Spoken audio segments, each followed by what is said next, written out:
$1 million. That's what a jury says a family is owed after their little boy was permanently injured during a botched circumcision.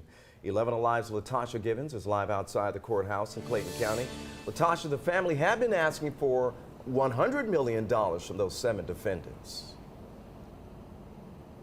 That's right, Ron, and they didn't get that. And it was a very tense day in court. The jury had been in deliberation since yesterday, but late this morning, they awarded the family close to $31 million. But one of the attorneys for one of the defendants said the judgment was not only contradictory, but also illegal, sending the jurors back to redeliberate terms of that judgment.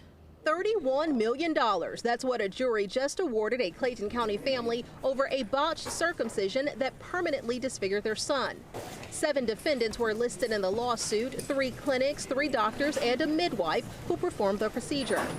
The defense attorneys blame a chain of miscommunication that led doctors and clinic owners to believe the infant only had a small cut after the procedure, not a life-changing injury. Only the midwife and one of the doctors were found liable, but the jury had to determine how much money the family should be awarded for the medical mistake based on how each of the 7 defendants contributed to the mishap.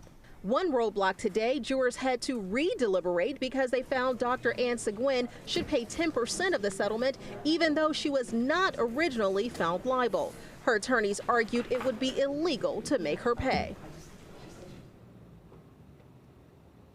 And the jury came back a second time, finding that doctor liable. Now, all 7 defendants will have to split the cost of the $31 million awarded to the family, with the midwife paying 50%, one doctor paying 30%, and the other 2 paying that 10%.